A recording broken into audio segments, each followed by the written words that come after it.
6월 21일 월요일 합주.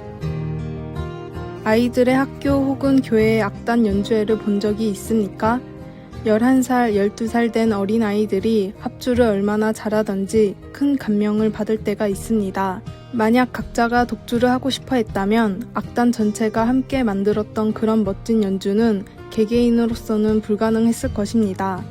목관악기, 금관악기, 타악기 모두 자기들이 맡은 역할을 잘 해냅니다. 바울은 로마의 교인들에게 다음과 같이 썼습니다. 우리 많은 사람이 그리스도 안에서 한 몸이 되어 서로 지체가 되었느니라. 우리에게 주신 은혜대로 받은 은사가 각각 다르니. 로마서 12장 5절에서 6절.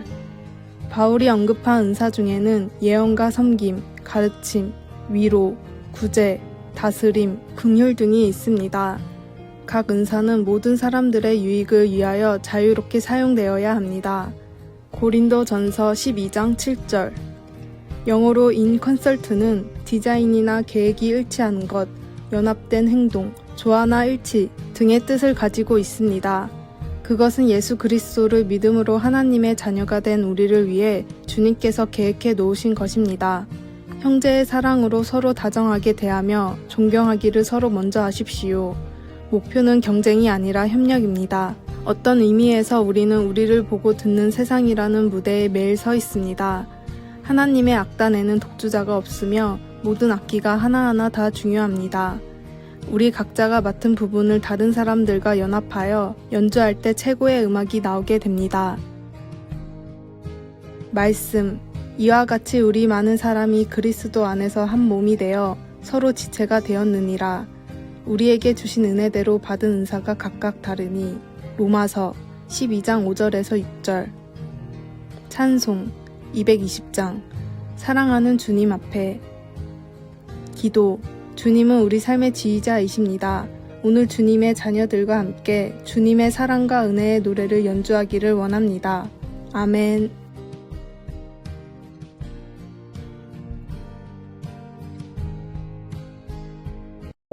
6월 22일 화요일. 행복한 사람이라면 그 누구도 나를 행복하게 만들 수 없습니다. 그것은 오직 자기 손에 달려 있습니다. 자신이 아닌 다른 누군가가 자신이 희망하는 것을 가져다 주지는 않습니다. 자신이 바라는 대로 살 수 있도록 자기 스스로 계획해야 하고 에너지를 집중해야 합니다. 대학 졸업도, 연애도, 결혼 생활도, 경력도 마찬가지입니다. 매일매일 자신의 행복을 위하여 무엇을 해야 할지 알아야 하고 또한 그것을 선택해야 합니다. 행복은 다른 사람이 만들어주는 것이 아닙니다. 부모님, 배우자, 아이들, 친구, 직장 상사도 아닙니다. 그것은 자기 자신에게 달려있는 것이고 스스로의 힘으로 달성해야 하는 것입니다. 행복의 시작은 선택에 있습니다. 두려움과 불행, 우울함과 슬픔, 자기 연민에 빠져 있을 때에는 먼저 그 감정에서 벗어나야 합니다. 그리고 질문을 던져봐야 합니다. 행복하려면 무엇을 먼저 해야 하는가 하고 말입니다. 원치 않는 기분에 사로잡혀 있다고 생각된다면 이렇게 질문해야 합니다. 행복한 사람이라면 지금 당장 무엇을 할까? 글쓴이는 이렇게 말했습니다. 내 인생에서 일어난 일들 중에서 최고의 순간 20개를 적어보자. 그런 다음 앞으로 일어났으면 하고 바라는 일들 20개를 적어보자. 그 중에서 하나를 선택하고 그것을 실현하기 위해서 무엇이든 해보자. 오늘의 말씀. 복 있는 사람은 악인들의 꾀를 따르지 아니하며 죄인들의 길에 서지 아니하며 오만한 자들의 자리에 앉지 아니하고. 시편 1편 1절. 오늘의 찬송 586장. 어느 민족 누구게나. 오늘의 만나. 그렇습니다. 매일 매순간 자신의 양심이 허락하는 것 중에서 가장 중요한 것 하나를 선택하고 실천해야 할 것입니다.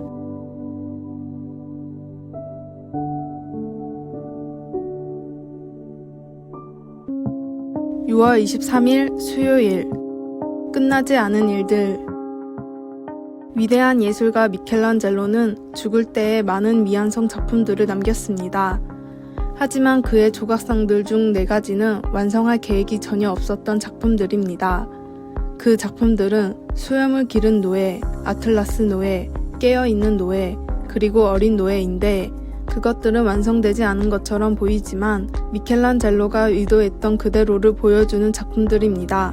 그는 영원히 노예의 굴레에 얽매여 사는 것이 어떤 것인지를 보여주고 싶었던 것입니다.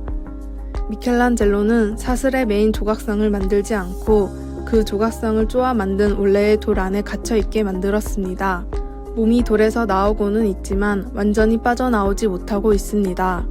그 조각상들은 근육에 힘이 들어가 있지만 결코 자신을 자유롭게 할 수 없습니다. 그 노예 조각상의 모습이 나와 같다는 것을 바로 느낍니다. 그들이 처한 공경은 내가 죄 때문에 몸부리치는 것과 다르지 않습니다. 나도 나 자신을 자유롭게 하지 못합니다. 내 지체 속에 있는 죄의 법에 사로잡힌 죄수. 로마서 7장 23절처럼 나도 그 조각상들처럼 갇혀 있습니다. 아무리 열심히 노력해도 나는 나를 바꿀 수 없습니다.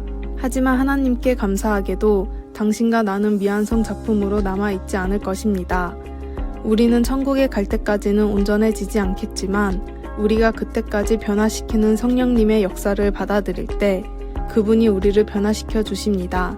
하나님은 우리 안에서 시작하신 착한 일을 이루어 주시겠다고 약속하십니다. 빌립보서 1장 6절. 말씀. 오호라 나는 공고한 사람이로다. 이 사망의 몸에서 누가 나를 건져내랴. 우리 주 예수 그리스도로 말미암아 하나님께 감사하리로다. 그런즉 내 자신이 마음으로는 하나님의 법을 육신으로는 죄의 법을 섬기노라. 로마서 7장 24절에서 25절. 찬송 268장. 죄에서 자유를 얻게 함은. 기도. 하나님의 아들 예수 그리스도의 사역을 통해 우리를 죄의 노예에서 해방시키시고 새로운 피조물로 만들어 주시니 감사합니다. 아멘.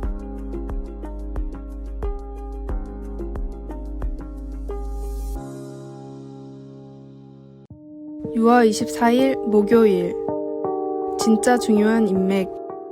옥스퍼드 대학의 인류학자 로빈 덤바는 고고학적 연구를 통해 인간은 150명 정도의 친구만 사귈 수 있다는 결론을 내렸습니다. 덤바의 숫자, 덤바의 법칙이라고 불리던 이 이론은 최근의 뇌과학 연구에 의해서도 증명됐는데 150명 정도와 관계를 맺는 것이 뇌의 인지 능력의 한계였습니다. 라스베가스에서 공연을 하는 마술사 릭 렉스는 자신은 보통 사람보다 훨씬 기억력이 좋다며 덤바의 숫자를 깨려는 실험을 했지만 그 역시 150명이 넘어서자 다른 사람과 착각을 해 대화를 잘못하며 도전에 실패했습니다.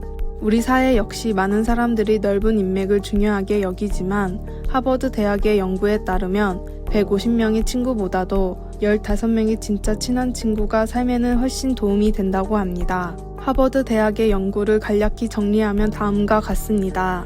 첫 번째, 많은 친구보다 가까운 친구가 건강 상태에 긍정적인 영향을 준다.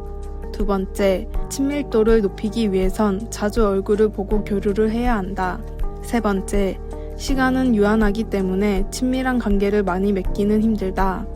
네 번째, 그러므로 넓은 인맥보다는 진실한 관계를 중요하게 여기는 것이 더 중요하다.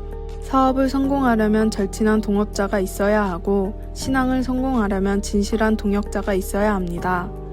하나님의 일을 함께하는 선한 동역자들과 더 자주 교제하고 더 힘써 연합하십시오. 오늘의 말씀. 인류의 모든 족속을 한 혈통으로 만드사 온 땅에 살게 하시고 그들의 연대를 정하시며 거주의 경계를 한정하셨으니.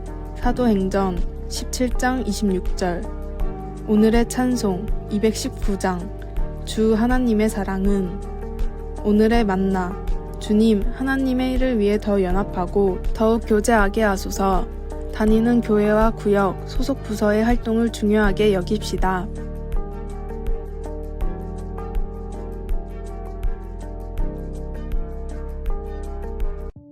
(6월 25일) 금요일. 번창할 시간. 어떤 사람이 집에 있는 장미나무를 베어버리려고 마음먹었습니다. 그 집에서 3년을 사는 동안 그 나무는 꽃을 제대로 피우지도 못했고 이제는 꽃도 맺지 못하는 가지들이 온 사방으로 뻗어나가고 있었기 때문입니다. 그러다가 좀 바빠진 관계로 정원일이 지연되었습니다. 그런데 그것이 다행이었습니다. 불과 몇 주 후에 그 나무는 지금까지와는 전혀 다르게 꽃을 활짝 피우기 시작했습니다. 향기가 가득한 커다란 하얀 꽃들이 수백 개나 뒷문을 넘어 뒤뜰에 가득히 피었고 땅바닥에는 아름다운 꽃잎들이 가득 뿌려졌습니다. 장미나무가 이렇게 회복된 모습을 보며 누가복음 13장 6절에서 9절에 나오는 예수님의 무화과 나무 비유를 생각합니다. 이스라엘에서는 무화과 나무를 심고 열매를 맺을 때까지 3년을 기다리는 것이 관습이었습니다. 그래도 열매를 맺지 못하면 잘라버리고 그 땅에 다른 것을 심었습니다. 예수님의 비유에서 가수원 지기는 주인에게 어떤 한 나무가 열매를 맺도록 1년을 더 참아달라고 부탁합니다. 그 비유의 전후 관계를 보면 이스라엘 백성들은 그들이 살아야 할 도리대로 살지 않았고 하나님은 그들을 마땅히 심판하실 수도 있었지만 참으시고 그들이 하나님께로 돌아와 죄를 용서받고 활짝 필 시간을 더 주셨다는 것입니다. 하나님은 모두가 번창하기를 원하시며 그렇게 하라고 시간을 더 주셨습니다. 우리가 아직도 믿음을 찾아 나아가고 있든지 아니면 믿지 않는 가족과 친구들을 위해 기도하고 있든지 그분의 오래 참으심은 우리 모두에게 좋은 소식입니다. 말씀. 대답하여 이르되 주인이여 금년에도 그대로 두소서. 내가 두릅하고 걸음을 줄이니. 누가복음 13장 8절. 찬송 527장. 어서 돌아오오. 기도. 하나님은 이 세상에 그분이 베푸신 용서에 반응할 충분한 시간을 주셨습니다. 아멘. 아래의 빨간색 글자 구독을 누르시어 더 많은 전도의 열매를 맺으시기를 기도합니다.